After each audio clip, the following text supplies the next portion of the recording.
In an odd quirk of cultural evolution, every single race in the known galaxy had, well prior to any off-world contact, independently developed the socio-mercantile concept of pub, tavern, or bar. What's more, the only civilization not to have further refined the concept to include some variation analogous to scuzzy dive bar was the Iratrians, who tended to be a rather goody-four-shoes society by galactic standards.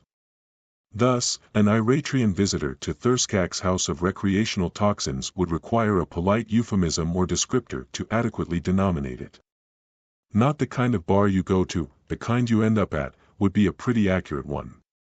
Not to imply the house was a wretched hive of villainy or anything of the sort, thugs and criminals and trouble-seekers tended to be more motivated people than the general run of Thurskak's clientele and preferred livelier venues for their debauchery. Plus, Thurskak himself considered his house to be a respectable, if not actually respected, establishment.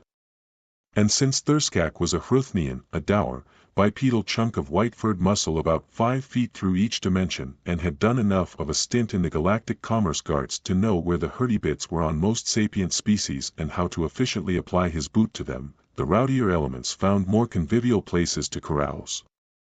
Like any bar, even a bottom-tier one on a half-dead transshipment station orbiting a stagnant colony world in a backwater sector, the house had a group of regular patrons who could be found assembled there most days. Diverse they were, but united by the common factors of having no better place to be, no better company to keep, and no more pressing business than chemically altering their brains while speaking what an Iratrian would be too polite to describe as bullshit. The Jixivan deftly snagged the mug of tart-flavored methanol that Thurskak had slid to him, holding it in both upper hands while using a lower one to point at the Felra a few seats down.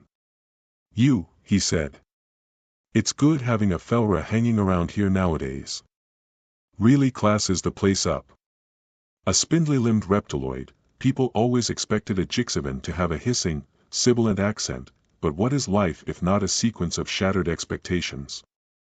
The Felra blushed gracefully at the compliment, because she was a Felra and thus incapable of being anything but lovely and charming. Humans tended to describe Felra as dryad centaurs or, more informally, four-legged cleavage fairies, with most other races' descriptors for them being similarly built around the idea of a very pretty not us thing that's just enough like us to make us wonder about sex with it. Most Felra worked in public relations, because duh. This one finds himself agreeing, boomed the Dralka, sitting at the shadowier end of the bar in what he, and only he, thought of as gloomy majesty, shrouded in the heavy robes no Dralka was ever seen without. Charm and grace, these are the gifts the Felra bring to the galaxy. A black-gloved claw brought his goblet, filled with something that smoked and smelled of copper, up before his cowl. This one toasts the beauteous Felra. The other regulars brandished their various narcotic consumables and repeated the Dralka's sentiment, excepting only the Tarkich, who was scowling at them all, and the human, who was busy sneaking salted pseudo-meat sticks off the Tarkich's plate while he was thus distracted. The Tarkich drew himself up as the toasting died away and deepened his scowl, and with those big pop eyes on a noseless orange face, nobody could scowl quite like a Tarkich. The Tark Imperium produces the most gracious of citizens, with whom none can compare, he barked, because he was a staunch patriot and the Tark Imperium had two mutually exclusive types of citizens, those who felt free to express their dissenting opinions regarding their government and society and those who were allowed to keep breathing. But when the Felra smiled at him, even he had to add a curt, however, the inferior contributions of the Felra also deserve recognition. The Crevan pulled his needly beak out of his mug and held up a talon. Query: if charm and grace are regarded as the Felra's gifts to the galaxy, what traits are the other races considered to provide? Hypothesis: seeking to answer this query will provide amusement. He regarded his mug for a moment. Statement: my mug is empty. Opinion: this is an undesirable condition. When Thurskak clumped over to give the Crevan his refill, the Jixivan decided to take that as a cue of sorts. Hruthnians provide us with liquor, he guffawed. Or, at least, our Hruthnian does. Nah, said the human. We all already had booze before our races ever met. Thurskak just sells it. Sell implies payment received, Thirskak corrected. To some, I just distribute it. He gave a familiar, meaningful glare to the human. She, just as familiarly and meaningfully, ignored it. Perhaps the Hruthnians' gift is their generosity, then, chuckled the Dralka. The human shook her head. No way. A generous soul wouldn't be so obsessively focused on money. In fact, I can't remember the last time Thirskak talked to me about anything other than that. You have a bar tab, Thirskak rumbled back. A large one. It is meant to be paid on occasionally. And I've paid on mine occasionally. Often would be preferable. When asked would be even better. I pay my tab 100% of the times that I pay it, the human sniffed. Then, to the others, see what I mean. Avarice, sheer avarice. At this, Thirskak merely growled in a resigned sort of way and trudged back to his beverage station. The Felra giggled at the sight. Perhaps the Hruthnians' great trait is stoicism in the face of the unalterable. I resent that, the human retorted. Or, I would if anybody but a Felra had said it. I'm not unalterable at all. I'd love to achieve an altered state. It's the low quality of Thirskak's booze that keeps me tragically unaltered. Observation, human, your remarks support the Dralka's hypothesis that our Hruthnian possesses considerable generosity, said the Crevan. How so? Elaboration, in spite of your words, your body remains free of Hruthnian bootprints. Call it forbearance, then, the Dralka said. The Hruthnians' gift to our galactic community is their merciful nature. Clarification, our conclusion is based upon a sample size of a single Hruthnian, and may therefore be somewhat. Shit, the bartender completed for him, prompting a round of laughter or its nearest equivalent from the whole group except Thirskak himself, who hadn't intended to be funny. He never did. Being found amusing every once in a while was something he could just about tolerate, but he would never sink so low as to actually demonstrate a sense of humor on purpose. The Dralka steepled his claws before his cowl. This one finds it obvious what virtue the Crevan provide to us, veracity. There are none who so clearly differentiate truth from untruth and fact from opinion as the Crevan. Of course, the Tarkage immediately objected to this. Ridiculous. Tark imperial citizens are the galaxy's paragons of integrity. Tarkage are a beacon of honesty and rectitude at all times. This took him long enough to say, that 2 more pseudo-meat sticks quietly made their way from his possession to the humans, along with a gulp of nettle wine from his glass. Nettle wine was not actually intoxicating to humans or even particularly good tasting to them, but she had principles to uphold and a straw that might as well be put to use. So, what you're saying is that you Tarkage really suck at lying, is that it? Asked the Jixivan slyly. Not at all, the Tarkage snapped back, losing yet more snacks to his neighbor. We are the absolute masters of deceit and duplicity. Whilst simultaneously being paragons of integrity, the Dralka asked. Yes. How? Fey, scoffed the Tarkage, waving that off. Any logical irreconcilability in the Tark Imperium's greatness is for lesser beings to deal with.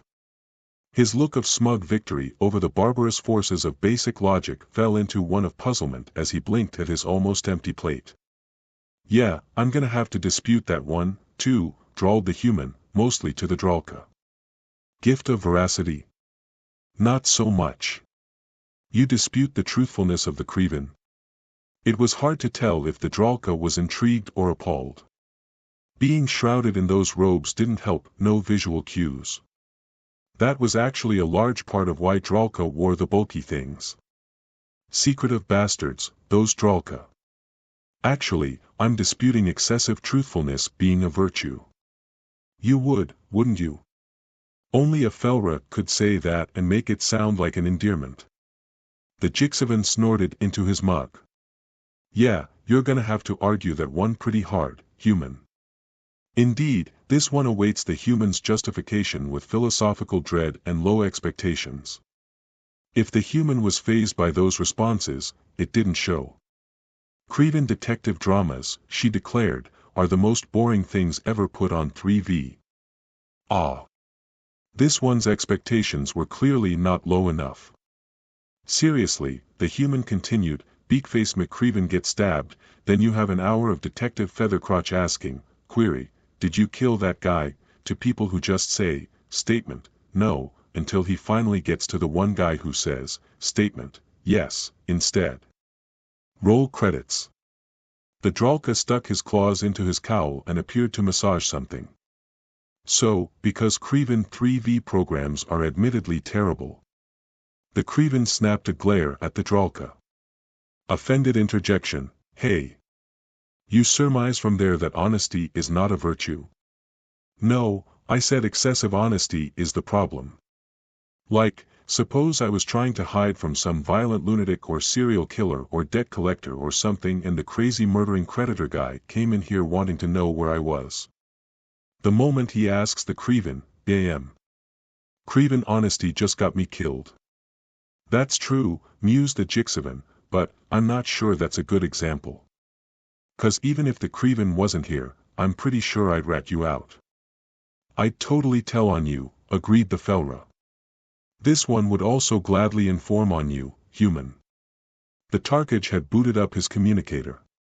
Does this psychopathic collection agent have a name and contact number? He asked. The human sighed and rolled her eyes. He's hypothetical. Oh, said the Felra. Knowing you, I assumed he'd be Hruthnian.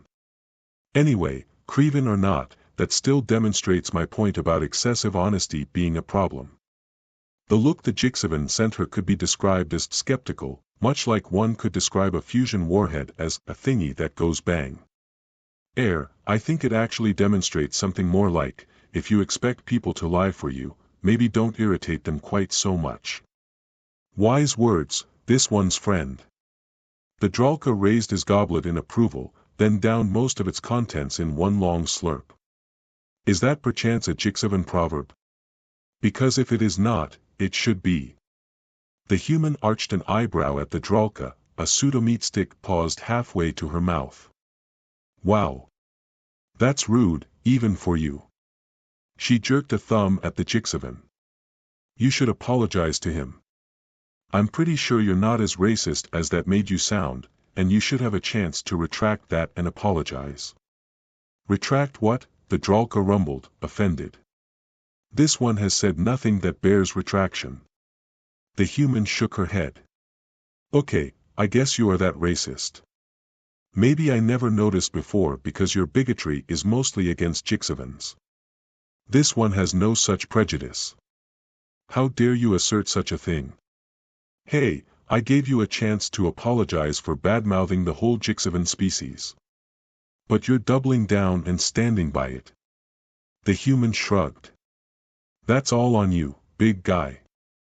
Hang on, said the Jixavan, pointing unsteadily at the Dralka. I missed something. Just what did you say about us Jishis? This one said nothing to warrant offense from any Jixavan. Maybe let me judge that, Dralka.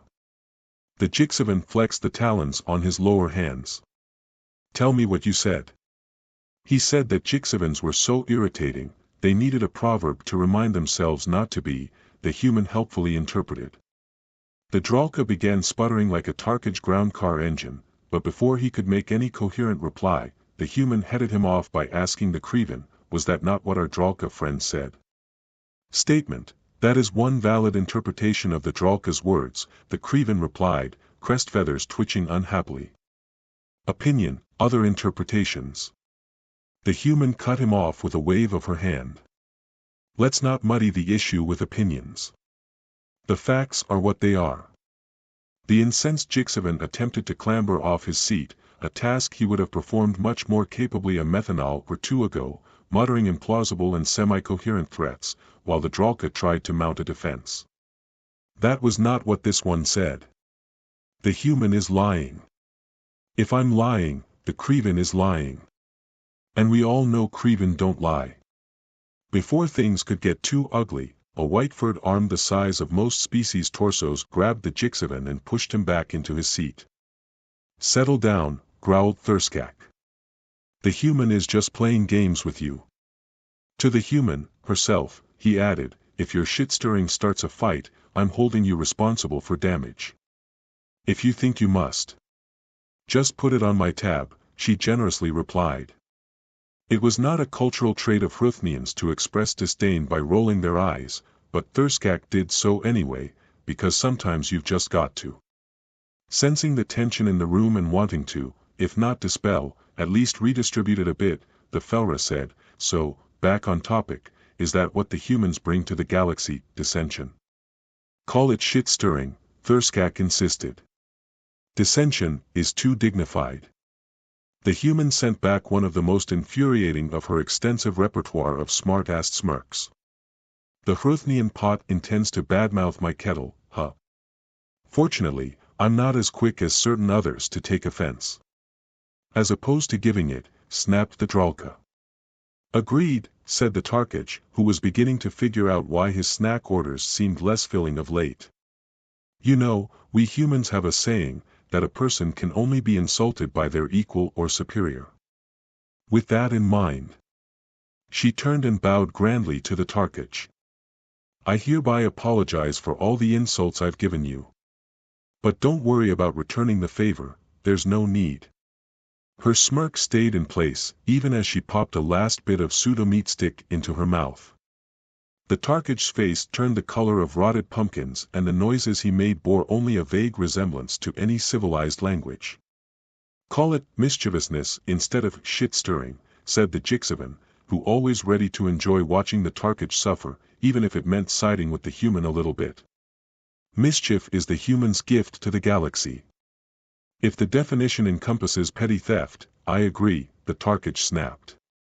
Angry as he was, he might have assaulted the human, except that the Tark Imperium considered themselves masters of strategy and strategy usually dictated that Tarkich not initiate hostilities against anyone who could conceivably fight back.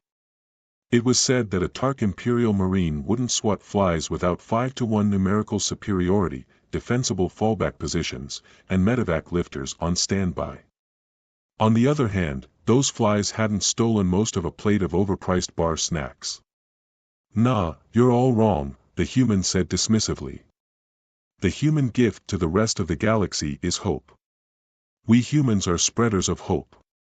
In a sudden breakthrough in the field of sociolinguistic acoustics, the denizens of Thurskak's house of recreational toxin somehow managed to turn a brief moment of total silence into a polycultural expression of heartfelt derision.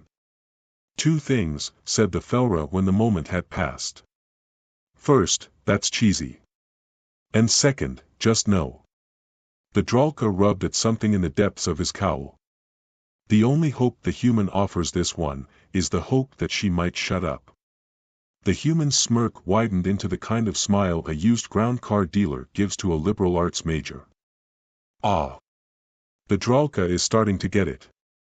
The second bout of derisive silence failed to live up the standards set by the first, but it wasn't for lack of trying. Don't believe me? Every one of you here has your hopes pinned on me. The human's face radiated smug bullshit like a lawyer-fueled reactor. Every time I come in here, the Dralka hopes, vainly, that he will be able to out-debate me, that I won't crush his pitiful assertions. Your assumptions make this one's brain hurt. Please stop. See? Crushed. And the Crevan is always hoping that maybe, I'll use the sort of logic his straight-laced brain can follow, so he can fully comprehend my thoughts for once. The Crevan's feathers stirred resignedly. Opinion, possessing the ability to understand your thought process should be grounds for incarceration. Then there's the Tarkich, holding on to his hope that one glorious day, the amount of food he pays for will match the amount he actually gets to eat. The Tarkich, expert scowler that he was, aimed a fairly impressive one at her. That is the first thing you have said that I agree with, yet somehow it only makes me hate you more.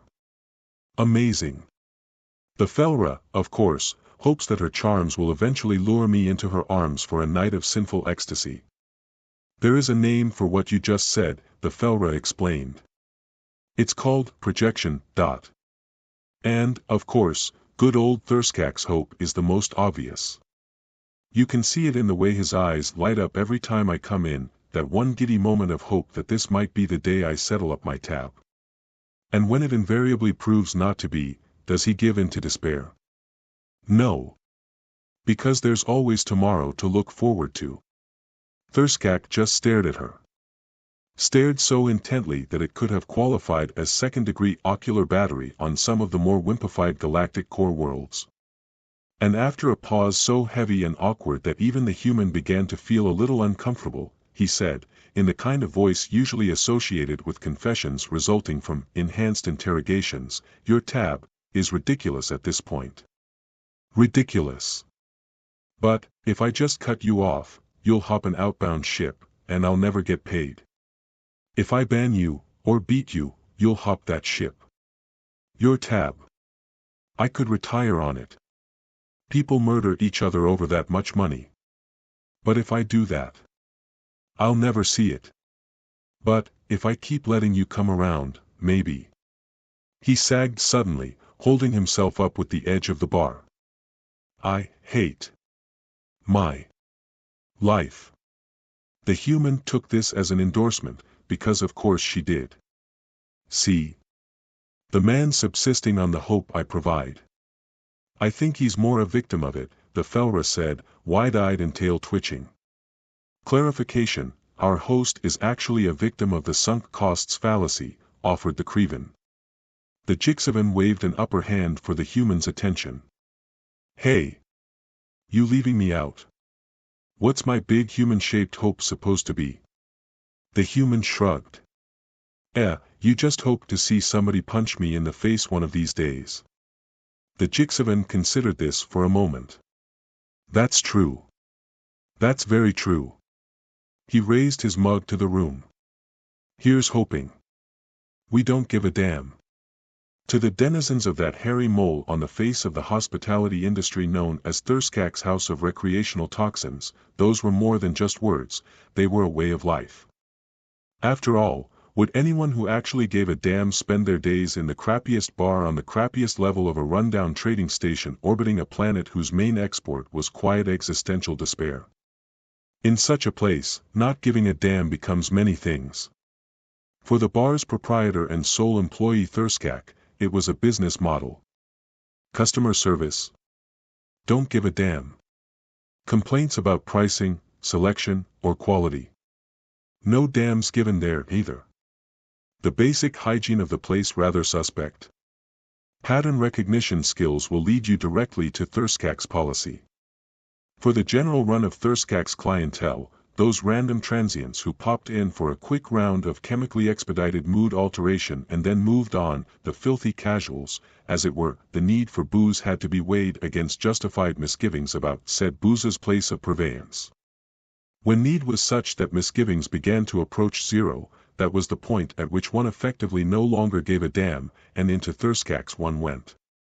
But for that select few who made Thirskak's their home away from home, office away from office, or habitual place to hide from bill collectors, things ran deeper. Every being starts out their life with dreams, ambitions. Spiteful determination, if nothing else. But dreams tend to fade in the cold light of reality. Ambitions have a way of gradually working their way rearwards like a cowardly soldier in the face of opposition, deserting just when most desperately needed. Even spite can start to find the relationship unfulfilling, give you the old, "it's not you, it's me" talk, and run off with its friend from yoga class. And when that happens, when a self-reflecting being realizes that the thing inside that kept them going is gone and that void will most likely never be filled again, they can either cycle themselves out the nearest airlock and let Mr. Physics work his terminal magic, or they can decide to not give a damn and go have a drink. For, when you gaze into the abyss can certainly gaze back at you, but that gaze only means something if you give a damn. Otherwise, it ain't nothing but a stare, baby. The Iratrian girl stared at the human beside her who had so rudely cut off her attempt to introduce herself. That the Iratrian seemed totally out of place in Thirskak's should go without saying.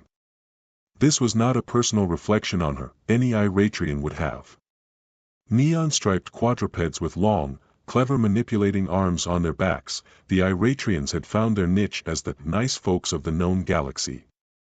Politeness and cooperation were the cornerstones of their civilization, leading the more cynical galactics to consider them a bunch of tweak goody-four-shoes types, although the mere fact that one was on this forsaken station meant she couldn't personally be more than a goody-three-shoes, maybe 3.5 shoes, at best.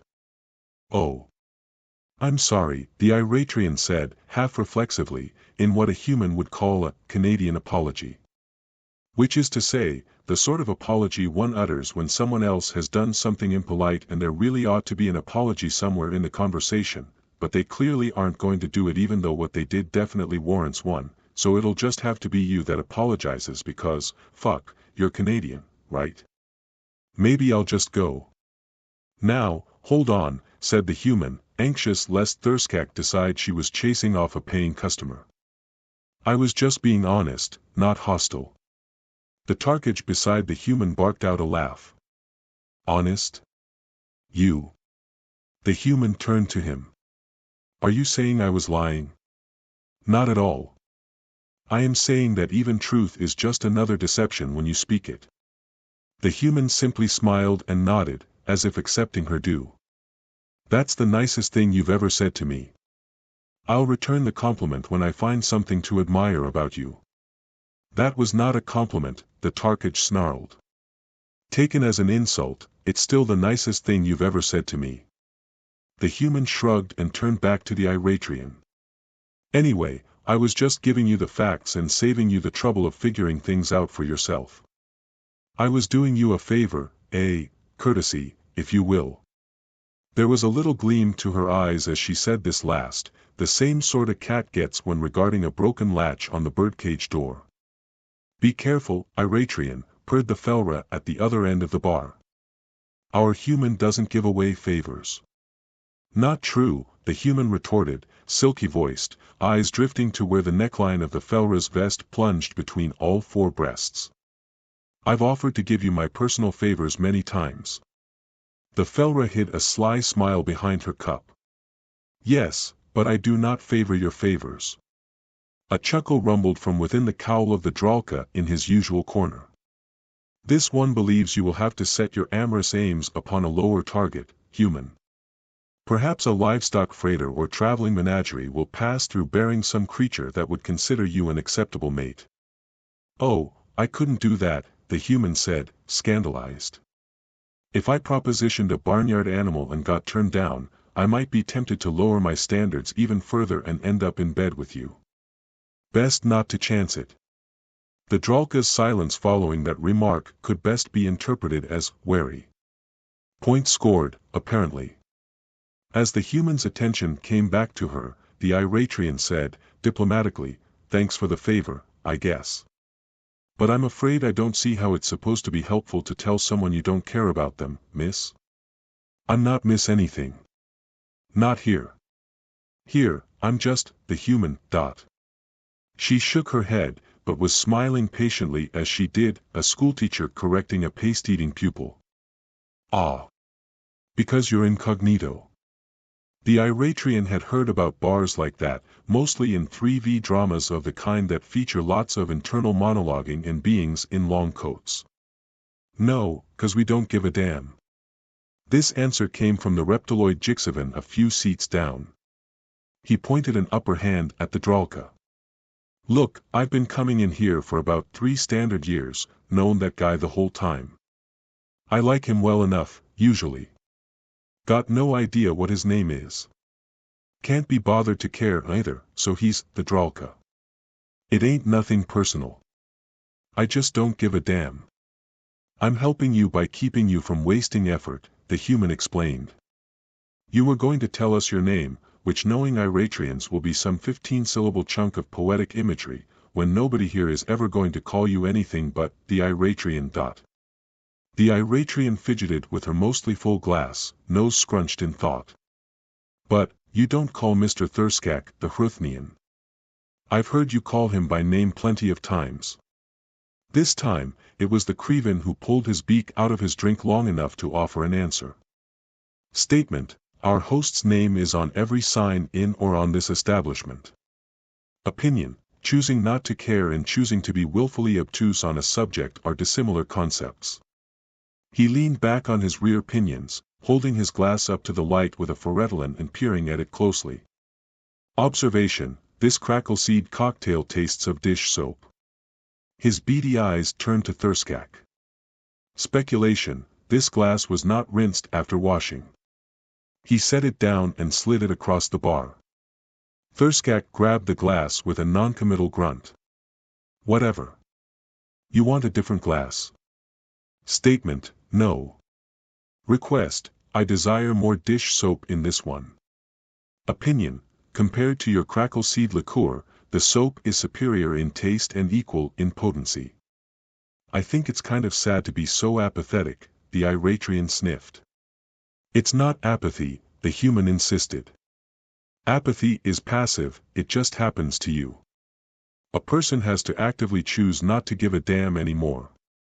That almost makes sense, the Iratrian started, then shook her head as though trying to sling the concept out of her pointed ears. No. Whatever you say, friends shouldn't treat each other like that. The only things other than those words that would draw such instant, focused attention in Thurskak's house of recreational toxins would be the Felra having a wardrobe malfunction or the human actually paying for something. Friends, the Tarkage demanded. The human sighed and shook her head again, her star pupil was back in the paste jar. Oh well. Opinion, said the Crevan, this Iratrian is somewhat slow. Friends, repeated the Tarkage, indicating the human with a jerk of his head. You dare imply that a citizen of the glorious Tark Imperium would befriend that? The breath slits on the sides of his neck began to flutter alarmingly. But, aren't you? The Iratrian's ears flattened against her head, but she soldiered on. I mean, I'm sorry if I offended you, but I've stopped in here, briefly, a couple of times before and, well, you're always together. All of you. Every time. Why would you all hang around each other so much if you weren't friends?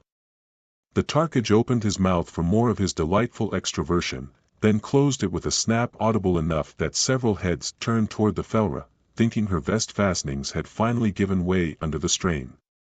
His face paled to a rancid butter yellow, his bug eyes bulging further.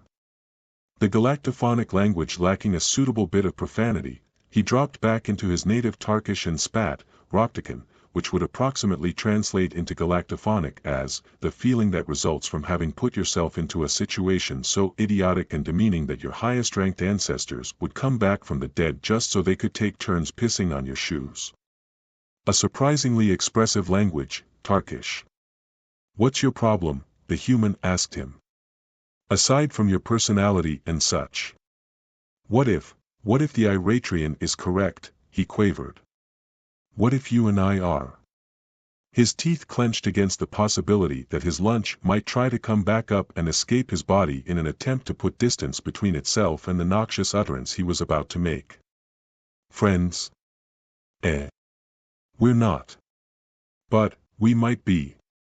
Distasteful as the idea is, it does explain the mystery of why I have not choked the life out of you, despite your constant vexations. The human merely rolled her eyes at this. Aha. Or it could be that you don't come at me because you're afraid of getting your orange ass kicked, and because working up the nerve to kill me would mean you had to give a damn. She grabbed his wine glass before he could reach it and took a gulp, then handed it back, half empty. If dirty looks were money, the glare the Tarkage sent her could have supported 2 ex-wives, a trophy wife, and a mistress with a drug habit, but the color began to come back to his complexion. Not a healthy color, necessarily, but color. Your explanation both relieves and enrages me, human. Have I mentioned lately how much I hate you? The Jixivan swished his own drink, a tangy methanol compound, thinking. Though he preferred ethanol-based drinks, experience had taught him that if he ordered anything that the human could safely drink, she would. It ain't friendship that keeps us all here, he said, speaking to the Iratrian. It's more like how water finds its own level, you know. So, welcome to our pond. He hoisted his mug to her. Now quit trying to make waves in it. The Iratrian, uncertain how to return that, gestured vaguely with her own glass and drank a bit. Thus fortified, she returned to the fray. Very well. I won't claim that you're friends if it offends your sensibilities so much, but I am still curious about something. If you only refer to each other by species, what do you do if a second member of a species joins you? Are they just the Tarkage and the other Tarkage? Or do you not even bother to differentiate? The human shrugged. Not really a problem. Tarkage and Jixivans are both pretty scarce around here, what with the border dispute and all. Border dispute? Yeah. The Tark Imperium and United Jixivan Republic are rattling sabers over which nation rules this star system. The Republic says we're a territory of the Imperium and the Imperium claims that's a mortal insult and that we clearly belong to the UJR. Both sides try to minimize how many of their people come here, in case a third-party arbitrator tries to use population levels as justification for making them take us. So, not much chance of another of either one. As for Creven, they're the kind of gung-ho company guys the Megacorps love to hire, so it'd be pretty unlikely to find another one who's managed to screw up badly enough to become an unemployed lush. Imprecation, insert that opinion into your lower orifices, the Creven snapped back.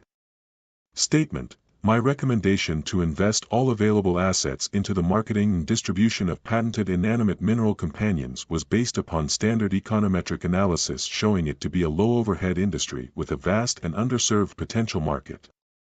Hypothesis, the subsequent bankruptcies were due to implementation error. The error being that they implemented your recommendation, the human finished for him. The Creven took a moment to quietly seethe. He didn't do so very often and thus was not very good at it, he looked awkward and vaguely constipated. Not like the Tarkage, who had through cultural inclination and constant real-world practice virtually perfected the art of simmering in silent fury at the human. Abandoning the unimpressive seething, he tried a retort. Imprecation, insert that into your orifice as well. Speculation, there should be ample room for both. The Iratrian, being an Iratrian, was moved to offer comfort. Hey, she said, giving the Creven a big and sincere-ish smile, at least you have your greatest failure to look back on and not forward to, right? The Creven debated having another try at the seething thing, decided that sounded too much like giving a damn, and opted to motion at Thurskak for another Crackle-Sea Dandish soap cocktail, instead. A somewhat indelicate phrasing, but there is significant truth there. The Dralka had decided it was safe to rejoin the conversation now that the human had expended some ammunition on the others. As for this one's own kind, we do not enjoy communal association, our social mores not being oriented towards facilitating the compromises required for beneficial collaborative effort. Thus, our tendency toward a solitary existence where practicable. In other words, the human helpfully translated, the Dralka are fractious, backstabbing bastards, and if you put two in here, we'd end up with just one in short order. The Dralka tapped his goblet with a gloved claw. It hadn't been safe, after all. This one does not enjoy your phrasing of such things, human. Nor that such implicit criticism comes from one of such a character as you possess. Takes one to know one, huh, she retorted. But, I speak from experience here. I once worked a job. The Felra interrupted her. I already don't believe this story. Worked a job as crew on a private military ship. Now I don't believe it, growled Thurskak. The human sighed and made go-ahead motions with her hand. You were under the authority of someone who could legally shoot you, and they somehow didn't. Not buying it. Pruthnian faces were too blunt and furry to be particularly expressive, but Thurskak somehow managed to look like he'd just come strutting out of his archrival's mother's boudoir. Anyway, the human continued, barging over any other interruptions, I worked on a privateer that was owned by 3 Dralka, brothers or cousins or whatever Dralka have. They pooled their money to buy an old Lysenko-class research cutter from the Terran Commonwealth, refitted her as a cheapo warship, and took a contract with one of the Dahu principalities to commerce raid against the Ribathi. The problem was, we had 3 Dralka who all wanted to be the boss and And they turned against each other. Yes, yes. The Dralka might not have liked his fellow Dralka in general, but that didn't mean he enjoyed having his species' faults bandied about by outsiders. This one is certain everyone is aware of the hoary cliché that there are as many Dralka factions as there are Dralka. And that's where you'd be wrong. The human smirk was so infuriatingly cocky, you could slap a Cobra emblem on it and have it beating up Daniel San in the next scheduled Karate Kid reboot. By the time we finished our first patrol, our 3 Dralka had formed 8 opposed factions vying for command of the ship. There was a pause, both expectant and wary. It was clear the human was waiting for someone to ask. But the Jixivan opened his mouth, but the Felra caught the motion and laid a restraining hand on his lower arm. "Don't," she whispered. "We don't want to encourage her." Thurskak's regulars all looked to each other, noting the grim clenching of lips or other mouth parts, and to the human who waited, smiling patiently, knowing someone would break soon enough. Each one silently vowed that it would not be them that broke down in the face of. "How do you get 8 factions from 3 Dralka?" asked the Iratrian, who was oblivious to all this, though not to the groan that passed through the room as soon as she had spoken. "It doesn't seem mathematically possible to divide 3 discrete units into 8 groups." "Buy my drink if I can prove it," the human offered. Okay. Great. It's a bet. Let me just get some visual aids, here." The human set her empty shot glass on the bar, snagged another empty that Thurskak hadn't collected up yet, then grabbed the Tarkich Nettlewine glass, downed what remained in it, and set it beside the others. "Wait. We need to differentiate these shot glasses from each other. Thurskak, fill that one with bourbon, so we can tell them apart. Charge it to the Iratrian, since she's the one requesting this demonstration." When the Iratrian started to protest, the human said, "You did say you'd buy me a drink anyway once I prove this, right?" A confused nod was enough answer for Thurskak to pour, on the Iratrian's bill. "Right. Each of these glasses is one of the Dralka co-captains, Misters Full, Empty, and Stemware." She set the glasses in a line, separated from each other. "Each one wants to take over the ship for himself, so each one is his own faction. Full versus Empty versus Stemware. But, Full and Empty know that Stemware is plotting against them both, so they team up." She clinked the 2 shot glasses together to her left side, away from the fluted wineglass. "Now we have a 4th faction, Full and Empty versus Stemware. However, Full knows that Empty, despite being in a faction with him, still wants it all for himself and can't be trusted, so Full also makes an alliance with Stemware to oppose Empty." She slid the glass of bourbon over beside the wineglass on the right, leaving the empty shot glass by itself. "That's our 5th faction, Full and Stemware versus Empty. And, of course, Empty and Stemware are no fools and realize that Full is trying to play them, so they secretly join forces against him." She moved the wineglass to the opposite side to demonstrate. "Faction number 6, Empty and Stemware versus Full. And that puts all 3 co-captains allied to each other twice over, like this." She pushed all 3 glasses together in a triangle on the left. "So the faction that includes Empty, Full, and Stemware allied together is faction number 7. You follow me?" "I do," the Iratrian replied. "You have simply broken down the 3 Dralka into all possible sets. Basic math, much like the fact that you still only have 7 factions, not 8, as was our bet. And here is the 8th faction," the human smirked back, pointing at the empty place to the right of the 3 glasses. "A faction means a group that exists in opposition to another group, right? Therefore, what could the faction that includes all 3 Dralka be in opposition to except the faction that includes none of the 3? The Iratrian struggled for a reply. "I don't think that's how that works." The Tarkich was more assertive. "Your logic is flawed. Your brain is flawed. Your flaws are flawed. I hate you." Opinion: Your logic conflates mathematics and semantics by declaring the empty set is equivalent to a finite set. The Crevan began. The Felra took a moment to enjoy the uproar before calling over, "It appears you aren't pretty enough to get away with that." The human held up her hands in a simultaneous call for silence and signal of surrender. "Fine, fine.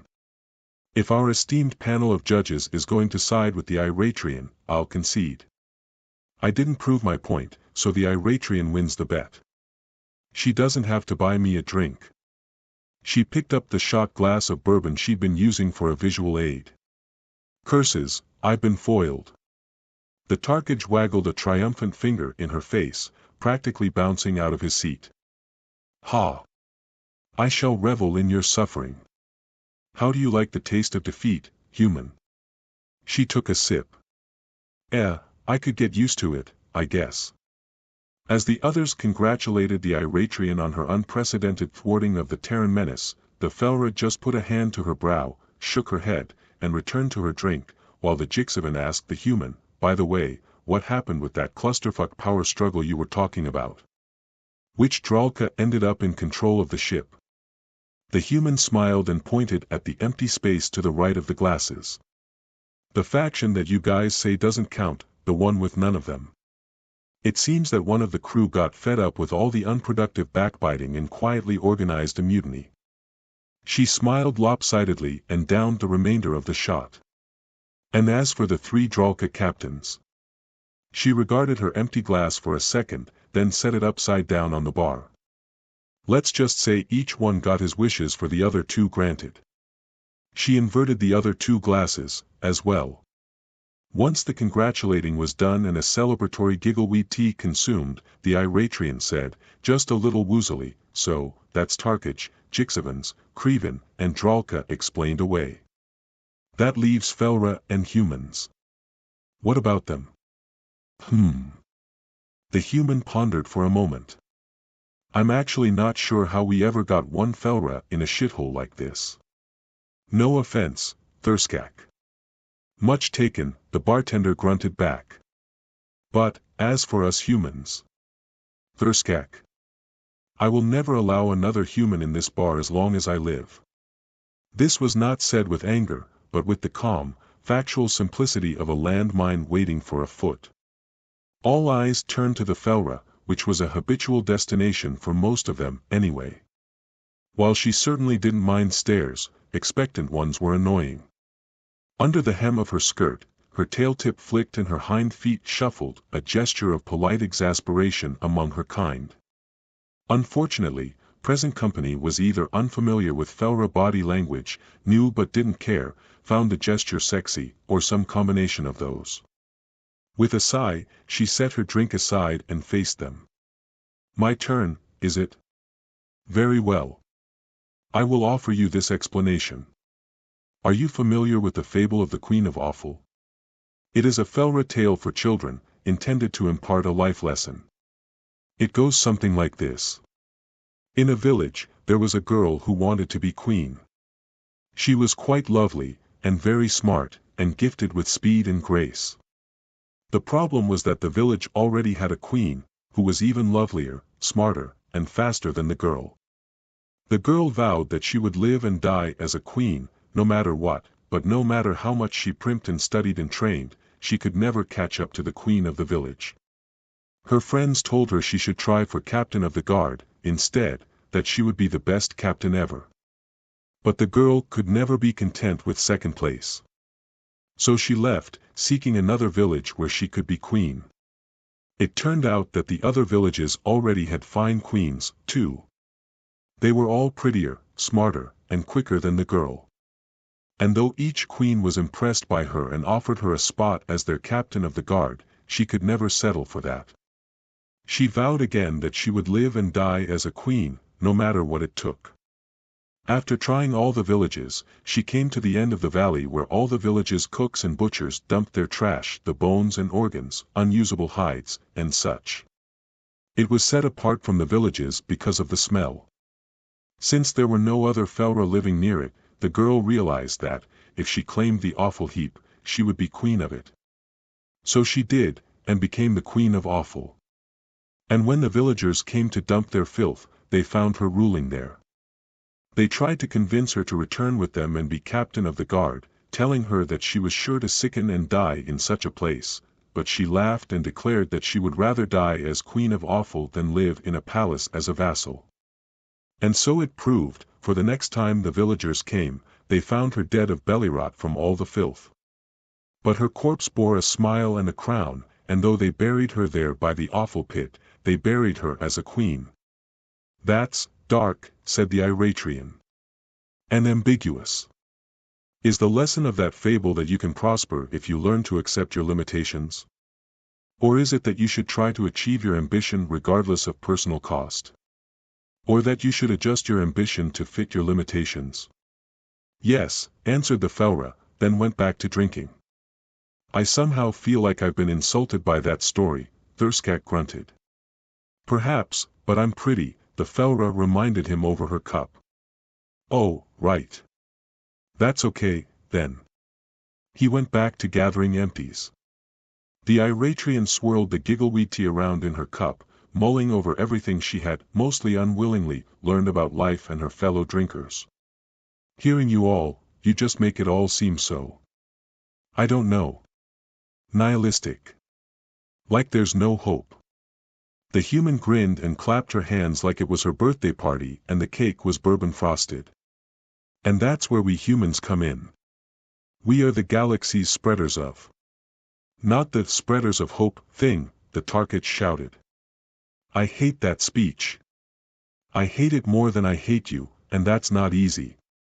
If I never hear you talk about humans providing us all with hope ever again, it will be too damned soon. The human's grin increased in both size and punchability. Oh, she asked. Are you saying you've been hoping I wouldn't bring it up again? Fuck you, human. Fuck you a lot.